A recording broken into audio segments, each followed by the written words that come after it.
નમસ્કાર દર્શક મિત્રો, ટીવી18 ન્યૂઝમાં આપનું સ્વાગત છે। ટીવી18 ન્યૂઝ ગુજરાતની પળે પળની ખબર ધરાવતી ગુજરાતી ન્યૂઝ ચેનલ છે। હવે જોઈએ મુખ્ય સમાચાર। સુરત શહેરના પૂણામાં ગો હેલ્થ સેન્ટર ખાતે મેગા સર્વરોગ નિદાન કેમ્પ યોજાયો। સુરત શહેરના પૂણામાં ગો હેલ્થ સેન્ટર ખાતે મેગા સર્વરોગ નિદાન કેમ્પ યોજાયો। શ્રી દ્વારકાધીશ મહિલા ગ્રુપ સુરત દ્વારા આયોજિત મેગા સર્વરોગ નિદાન કેમ્પ તેમજ રક્તદાન શિબિર અને વિનામૂલ્યે આયુષ્માન કાર્ડ કેમ્પ યોજાયો હતો।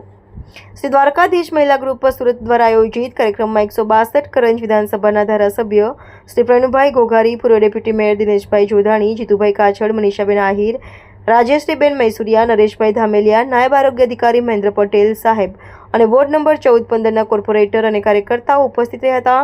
આ કાર્યક્રમમાં ઉપસ્થિત રહેલા મહાનુભાવોનું તુલસીનો છોડ આપી સન્માનિત કરવામાં આવ્યા હતા। જય દ્વારકાધીશ। હું મનીષા આહિર, હોસ્પિટલ સમિતિ ચેરમેન। મને કહેતા ગર્વ થાય છે કે આજે મારા વોર્ડ વિસ્તારમાં આવેલ મગોબ હેલ્થ સેન્ટર ખાતે મારું દ્વારકાધીશ મહિલા ગ્રુપ દ્વારા વિનામૂલ્યે સર્વરોગ નિદાન કેમ્પ, રક્તદાન કેમ્પ અને સાથે પ્રજાલક્ષી યોજનાઓની માહિતી આપતો આ કાર્યક્રમ યોજાયો હતો, જેમાં 500થી પણ વધારે લાભાર્થીઓ જોડાઈ લાભ લીધો હતો। સાથે રક્તદાતાઓ પણ ખૂબ ઉત્સાહ સાથે રક્તદાન કર્યું હતું।